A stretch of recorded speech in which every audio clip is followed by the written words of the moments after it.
Olá, pessoal, tudo bom?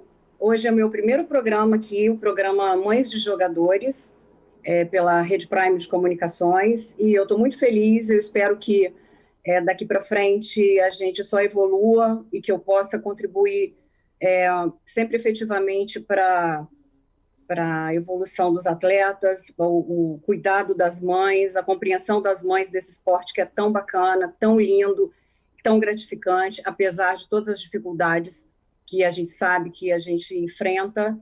Então, hoje é o primeiro de muitos, se Deus quiser, é um projeto que a Prime me convidou, eu estou muito feliz. E para começar esse programa com o tempo, eu vou me familiarizando mais com vocês e com a dinâmica dessas gravações também. Então, eu espero que todos gostem e que seja bacana para a gente. Sorte para as mães do futebol, sorte para os atletas do futebol, para todos os envolvidos nessa carreira tão bacana e sorte para mim.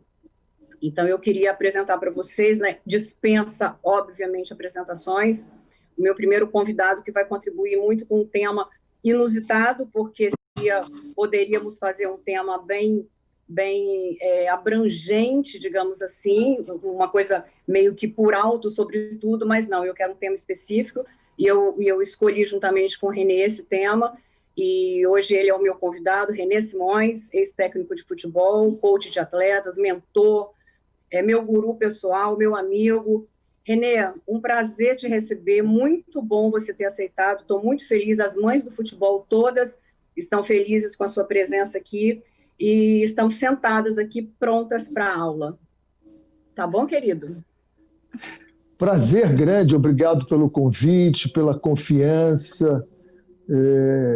Eu nunca tive dúvidas de que você ia acabar fazendo esse sucesso todo. E mais do que fazer um sucesso pessoal, fazer com que mães de jogadores, filhos do futebol, os 2 livros que você lançou, fossem não só sucesso, mas que eles fossem um roteiro, né? Que eles fossem uma bula para que as mães pudessem ler e segui-las para que ajudassem os seus filhos. Afinal de contas, não existe um jogador de futebol que não tenha uma mãe dando suporte, não tem uma mãe que tenha sofrido, não tem uma mãe que tenha aberto mão, né? Ela largou as coisas dela para se dedicar ao filho. Então, por isso que é muito comum você ver alguns atletas, quando são premiados, né, colocarem as suas mães na primeira fila e fazerem a homenagem e até dizerem para elas, olha, esse troféu que eu recebi aqui, esse troféu quem deveria receber é você. Porque a gente sabe que tem muitas mães que deixam de comer, tem muitas mães que deixam de ter o prazer de estar convivendo, largam tudo, se isolam e vão sofrer junto com o filho para que ele alcance o sonho dele. Isso é muito bonito, isso não tem preço. Então, eu não tinha dúvida de que a sua bula, né, ia servir para muitas mães, e eu fico muito feliz por estar contribuindo também. Tá, Renê, eu queria te falar uma coisa, eu queria falar para o público uma coisa que eu acho muito importante, determinante para o início desse programa, principalmente tendo você como o primeiro convidado, é que quando eu resolvi escrever um livro, assim que eu terminei de escrever, em poucos dias, eu mandei para Renê em PDF, ele leu, ele foi a primeira pessoa no mundo, digamos assim, a ler esse livro, e ele me alertou do quanto era importante aquilo, o quanto aquilo iria ajudar as mães do futebol. Eu não tinha essa pretensão, muito menos de que faria sucesso, eu realmente escrevi sem essa ideia, e ele que me alertou, ele falou, você não tem ideia do quanto isso é importante, do quanto isso vai embora, do quanto isso vai crescer, porque muita mãe não tem esse equilíbrio, elas precisam desse pé no chão. Então, Renê, eu agradeço a você por isso mais uma vez, eu já te agradeci bastante, mas nunca será demais. E o Renê fez o meu prefácio, do primeiro livro, ele fez um prefácio maravilhoso, que todas que leem me destacam isso com muito, muito carinho, e ele fez o pós-fácio do segundo livro, que é o Mães, Jogadores, Filhos do Futebol, Nossos Caminhos, onde ali também eu conto com a experiência de 34 outras mães, minhas leitoras, que se tornaram minhas amigas. Então, minha gratidão eterna para você, Renê. Vamos começar com um tema que a gente discutiu um pouco rapidamente, mas como em se tratando de René Simões, não tem tema que precise ser treinado, não precisa ser discutido, analisado demais. René tem tudo na ponta da língua, é um mestre, como eu repito sempre, e eu me guio muito nas orientações dele. Então, nós escolhemos o seguinte: passei no teste, fui aprovado. Em seguida, o clube me dispensou. No futuro, em pouco tempo, anos depois, meses depois, o clube me dispensou, estou sem clube. René, fala um pouco para a gente sobre o que as mães do futebol precisam ouvir, saber, assimilar, absorver dessa sua experiência, contando como será isso aí na vida do atleta, que certamente ele vai passar pelas duas situações. Vamos à primeira, né? Vamos começar do início. Passei no teste, fui aprovado. A primeira coisa que a gente precisa saber é como é que é a dinâmica de alguns clubes, né? Alguns clubes, eles deixam você fazer 3 testes. Bom, vamos imaginar uma amiga muito querida minha que ela pediu que eu arrumasse um teste para o filho dela. E, na época, quem fazia teste no Vasco da Gama era um querido amigo meu, e eu falei com ele e ele arrumou. Ele foi lá, fez o primeiro teste. Naquele teste, mandaram ele voltar para o segundo e para o terceiro. A mãe teve a impressão de que ele foi aprovado e alguns foram dispensados, porque já estavam no terceiro teste e foram mandados embora. Ela voltou para o segundo teste e ela teve a falsa impressão que o menino tinha sido aprovado e voltou para o terceiro. Quando chegou no terceiro teste, o filho foi dispensado e outros mandaram voltar. E ela teve a impressão de que os outros que mandaram voltar, que pediram que voltasse, estavam abaixo do que o filho dela. Só que eles talvez estivessem no primeiro teste ou no segundo teste e voltariam para o segundo ou para o terceiro e talvez fossem dispensados, como foi o caso dela. Isso bateu muito mal para ela. Ela entrou naquela história de que quem não tem um agente, quem não tem um padrinho, e está sempre... E as coisas nem sempre funcionam assim. Nem sempre é porque tem um padrinho, nem sempre porque tem um empresário. Até acontece isso? Óbvio que acontece isso. Tem gente ruim, tem gente desonesta, tem gente de todo tipo, em todas as profissões. Mas vamos ser bonzinhos e otimistas, e ele foi aprovado no terceiro teste, e o clube disse: meu filho, você está aprovado e você vai entrar no centro de treinamento para treinar. Olha, que felicidade da mãe, que felicidade do garoto. Ele vai entrar num centro de treinamento. Eu, quando trabalhei no São Paulo como diretor técnico, eu estabeleci algumas coisas. E a primeira coisa que eu dizia é o seguinte: um garoto, quando é aprovado para entrar no centro de treinamento, ele não foi aprovado para jogar no São Paulo. Todo mundo tomava um susto. Eu disse: não, ele vai iniciar a preparação dele para chegar à Barra Funda, que é o centro de treinamento dos profissionais. Então, nenhum jogador eu os qualificava como jogadores do São Paulo enquanto estivessem lá em Cotia. Eles tinham que trabalhar muito. Esse era o primeiro ponto. O segundo ponto é entender que ele vai se decepcionar quando ele vai para um centro de treinamento. Porque o que ele mais gosta na vida dele é jogar bola. E ele acha que ele vai entrar num centro de treinamento e vai jogar bola como ele sempre jogou.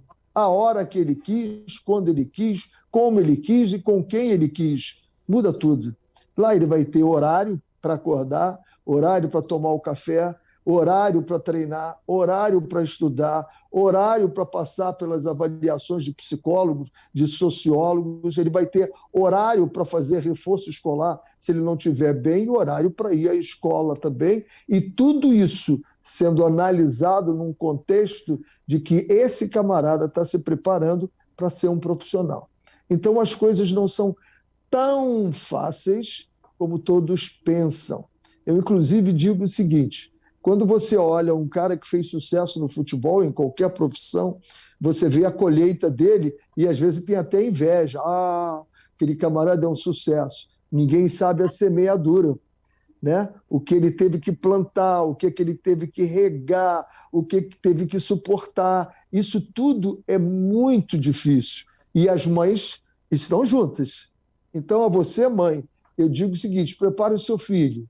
Seu filho entrou num centro de treinamento, não imagine que acabou para ele. Ele deu o primeiro passo de uma maratona, né? Ele deu o primeiro passo, e é muito longo esse passo. Ele vai ter dias em que ele vai ligar para você chorando: mãe, eu não fui escalado nesse jogo. Mãe, eu não fui relacionado. O treinador não gosta de mim. Mãe, eu acho que eles vão me mandar embora. Tudo isso faz parte de um grande processo. Eu, novamente, digo, no São Paulo, eu estabeleci o seguinte: todo jogador que era convocado para a seleção brasileira, quando ele voltava, eu orientava os treinadores para barrar ele. Ele tinha que ser barrado. Ele voltava da seleção brasileira e passava por um grande... E aí a gente pedia, se fosse o psicólogo de formação ou o psicólogo de competição, que são duas coisas diferentes. O psicólogo de formação é de 14 a 17 anos, o psicólogo de competição é de 17 a 20 anos. Então, eu pedia que eles ficassem perto, porque ele ia ver a lista e ele não estava relacionado. E o que acontecia? Alguns reagiam de uma forma maravilhosa. Na outra semana, ele estava treinando feito um leão para voltar para a vaga que era dele. Ele não perdeu, ele perdeu e ele nem sabia por quê. Esse jogador, eu chamava a minha sala e dizia para ele: parabéns, você deu um grande passo para aprender o que se chama equilíbrio emocional. Não importa se eu sou jogador da seleção brasileira ou se eu ainda estou em teste na equipe do São Paulo para ir ser profissional. Você passou, você tem equilíbrio. E eu digo para você que poucas vezes esse jogador deu errado na vida dele profissional. Já tínhamos aqueles que se rebelavam, ficavam insuportáveis no treinamento, começavam a chegar atrasado, não queriam saber nada nas escolas. Esses eu chamava na minha sala também e explicava para ele o que é a vida. A vida não é feita só daquilo que a gente quer. A vida é feita como ela é. E você precisa estar preparado para esses tropeços, né? A cada pedra que você tropeça, te empurra para frente. Aí, se você souber levantar. Se você não souber levantar, você vai ficar caído e as pedras do caminho são um tormento na tua vida que vão acabar contigo. Então a gente trabalhava, o psicólogo trabalhava, o assistente social trabalhava. E eu digo para as mães: vocês são fundamentais nesse processo. O momento que ele liga para você e diz: mãe, eu estava na seleção brasileira e eu cheguei no clube e agora me barraram, mãe. E você começa a dizer para ele: esses loucos, esses caras não entendem nada, eles estão te perseguindo. Se esse for o seu conselho, você está trabalhando contra o seu filho. Ao seu filho você tem que dizer: existem duas coisas, filhos, na vida. Uma é insatisfação negativa, a outra é insatisfação positiva. A insatisfação negativa: eu saí da seleção brasileira e não joguei. Eu fico aborrecido, eu passo a dormir mal, eu como mal, eu treino mal, má vontade, brigo com todo mundo e cada vez mais eu me afasto do meu objetivo, que é voltar a jogar no time. Eu perco esse objetivo. E a insatisfação positiva é eu dizer para mim mesmo: bom, alguma coisa não deu certo, então eu tenho que fazer mais do que eu fazia, eu tenho que treinar mais, eu tenho que observar mais, eu tenho que ouvir mais o meu treinador, eu tenho que me capacitar mais. Essa insatisfação positiva vai te aproximar do teu objetivo, que é voltar para o time e voltar para a seleção brasileira também. Então, esse clique que dá de que eu fui aprovado, ele pode funcionar muito mal para alguns jogadores, porque ele acha que ali aconteceu tudo na vida dele e não aconteceu. Eu tenho uma historinha para ilustrar esse cliquezinho de que tudo que eu queria na vida aconteceu agora. É o filho do Phil Jackson. Phil Jackson, treinador de basquete, famosíssimo, né? Ganhou 11 anéis, né? 11 títulos da NBA. Ele tem até um livro, Os 11 Anéis que eu aconselho quem quiser a ler, que é muito bom, muito bom. Outro dele é Aros Sagrados, que é excelente também. O Phil Jackson saiu e foi dirigir o Chicago Bulls do grande Michael Jordan. E o filho, me imagina, o filho ficou alucinado. Pai, eu quero conhecer esse cara. Eu disse, claro, você vai passar o dia com ele. Eu vou marcar. Marcou um dia, ele passou o dia com o Michael Jordan. Foi sensacional. Imagina, Michael Jordan era uma figura brilhante. 2 dias depois, o pai chega em casa e a mãe desesperada. Cadê o filho? Cadê o filho? Não acha, não acha, não acha o filho. Procuram tudo, encontraram ele lá no subterrâneo, na garagem, dentro de um móvel, escondido e encolhido, chorando, e chorava muito. O pai foi lá, abriu e disse para ele, filho, o que houve, filho? Ele disse, pai, o que eu vou fazer da minha vida agora? Tudo que eu sonhava na minha vida era conhecer o Michael Jordan. Eu já conheci. E agora, pai, o que eu vou fazer da minha vida? Então, fica uma lição.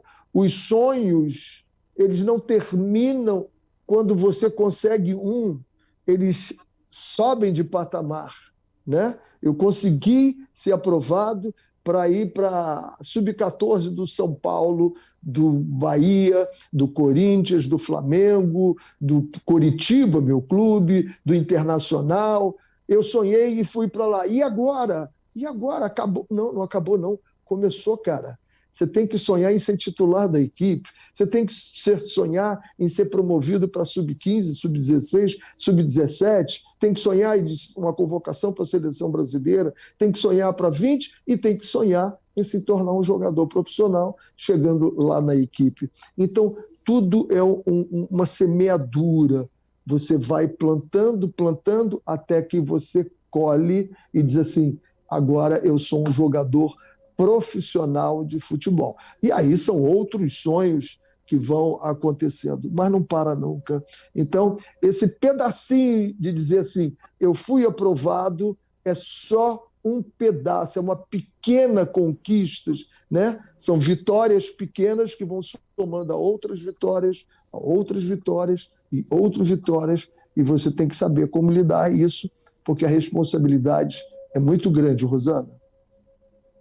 Obrigada, Renê. Eu estou bem emocionada aqui ouvindo o que você fala, porque, como mãe, passa um filme na minha cabeça, eu lembro de cada detalhe da carreira do Davi até aqui, e a sua participação, mesmo que indireta, em tudo isso. Quando eu te abordei no São Paulo para que você conseguisse uma avaliação para ele, eu não tinha a menor ideia, nem sonhava, na verdade, que você ia responder aquele e-mail que eu te mandei o vídeo, mas a sorte estava lançada. Eu acabei esquecendo e você me respondeu, e foi muito simpático, e a gente acabou indo para o São Paulo para fazer essa avaliação. E uma frase que você falou para mim, uma citação, não foi nem uma frase, nem uma citação, na verdade, foi uma expressão que você usou assim que a gente terminou de conversar e marcar essa ida dele até o São Paulo. Você disse para mim assim, mistérios de Deus, sobre nosso encontro, sobre por que você abriu aquele vídeo, sendo que você tinha uma pessoa que te assessorava para fazer esse tipo de trabalho, e você, por causa de uma chuva, estava meio aguardando o seu motorista chegar e sem nada para fazer naquele momento, você acabou abrindo o vídeo e viu o Davi.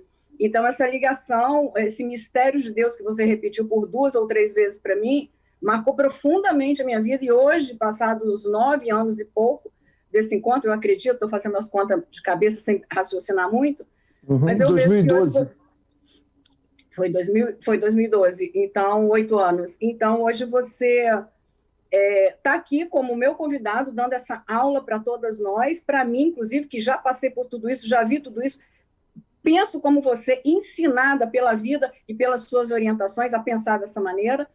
Aí eu não tem como segurar, gente, desculpa. Concluir, Renê, pode concluir com a segunda etapa. Mas aí, o que acontece? Em qualquer fase, como acontece em qualquer fase, com qualquer profissional, em algum momento você pode ser dispensado. Normalmente, eu costumo dizer que as pessoas são contratadas pelas competências e mandadas embora pelo comportamento. Então, tem várias coisas que fazem um clube dizer assim, não te quero mais. Uma delas é quando o atleta acha que já sabe tudo, que não precisa aprender mais e não quer ouvir ninguém. E aí ele começa não a evoluir, porque os ingredientes, um jogador, por exemplo, um centro de treinamento, sub-14, sub-15, sub-16, sub-17, sub-18, sub-19, sub-20, eles são como um processo que você vai fazer uma grande feijoada, né? Como é que você faz a grande feijoada? Você pega primeiro as carnes, vai trabalhar as carnes, já deixou o feijão de molho, e aí depois você acende o fogo, bota a água, vai colocando os ingredientes até que no final saia a feijoada. Então, cada fase dessa, você coloca ingredientes novos. Você não trabalha na parte cognitiva com um jogador com 14 anos da mesma forma que você trabalha com um com 17 anos. Você vai incluindo coisas novas na parte cognitiva, na parte física, na parte técnica, na parte tática. E aí você vai vendo aqueles que têm capacidade de absorver aquilo mais rápido ou mais lento, ou aqueles que não têm capacidade de absorver aquilo. Chegou o limite deles, né? É como na escola. Na escola você começa, para uns, você diz assim, olha, eu tenho um lápis aqui e estou colocando outro lápis aqui. Se eu juntar esses dois lápis, quantos lápis eu tenho? Aí ele vai dizer assim, 1 mais 1 são 2. Aí na próxima vez você vai dizer assim, olha, eu tenho um lápis com mais um lápis, quantos lápis eu tenho? Alguém vai dizer rapidinho, 2. O outro vai dizer assim, 1 mais 1 igual a 2. Aí eu vou lá e digo assim, ó, agora eu tenho 4 lápis e estou botando mais um. Uns vão fazer assim, 1 mais 1, 2, 3, 4, 5. O outro vai dizer assim, você tem 5 lápis, rápido. Então, os processos cognitivos de aprendizado de uns são diferentes de outros.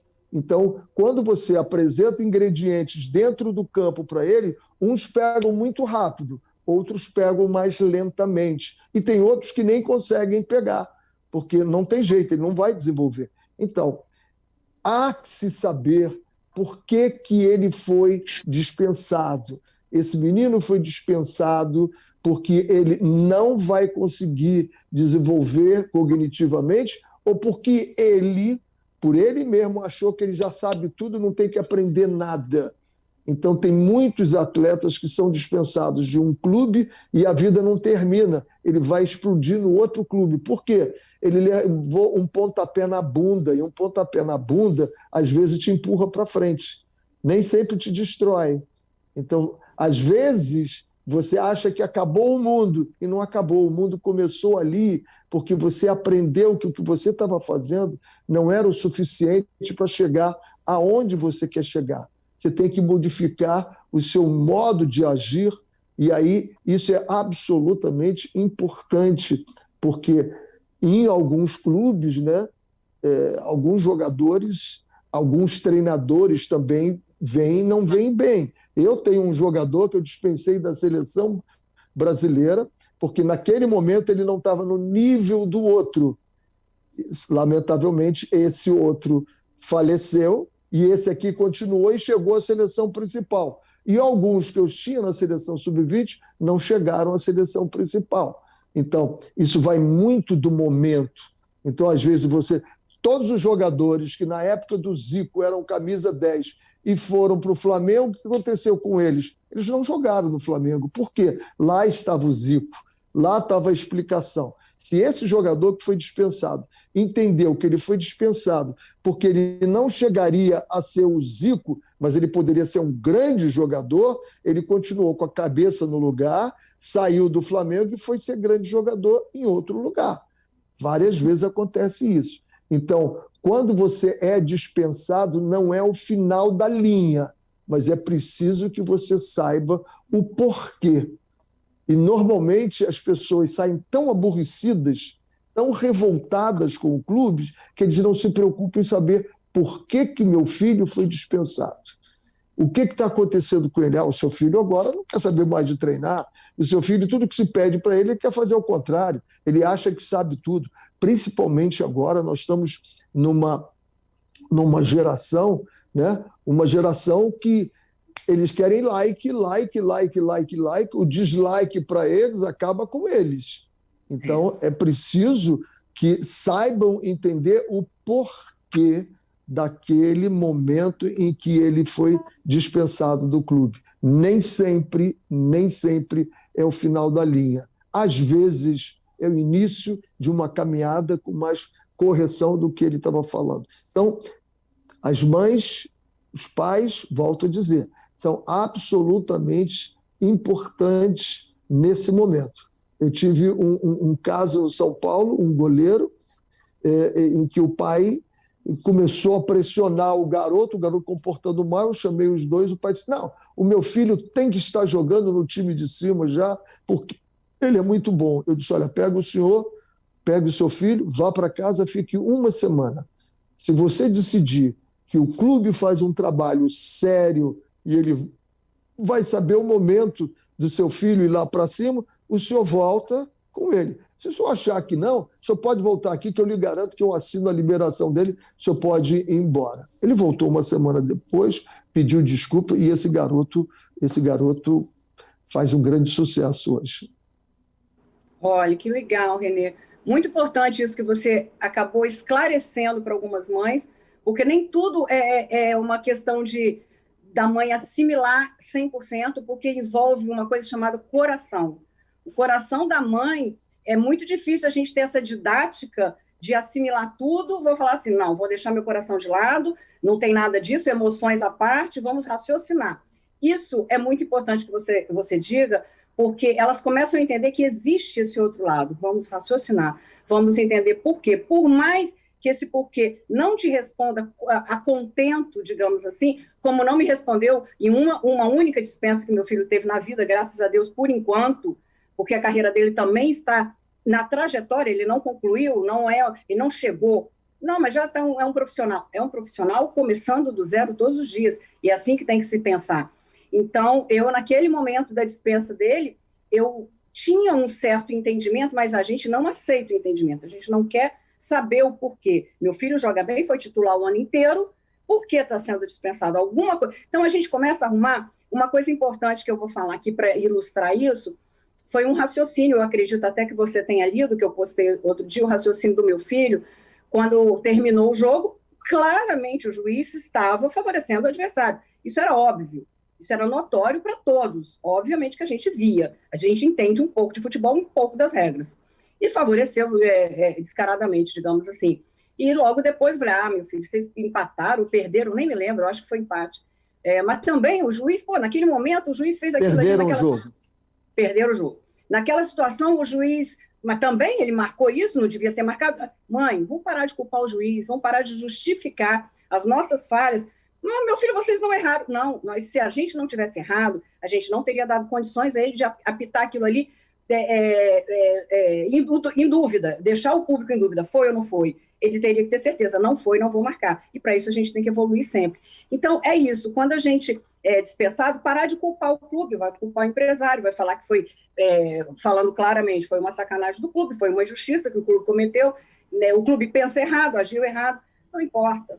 Bola para frente, descobre o que foi, tenta ter essa informação, e até que ponto ela vai poder ser útil para você, que seja na forma mais ampla, e toca o barco, a vida realmente continua a partir disso aí. Muitas das vezes é o que você falou, a grande maioria das vezes só impulsiona para frente, de uma maneira ou de outra, é sempre para o nosso bem, e a gente tentar aceitar essas coisas, porque temos que nos preparar para a carreira do nosso filho. Ele escolheu, mas você está vivendo junto com ele. Então, na casa de um atleta de futebol, nós temos 2 jogadores de futebol, o seu filho e a mãe, 3 jogadores de futebol, o seu filho, a mãe e o pai.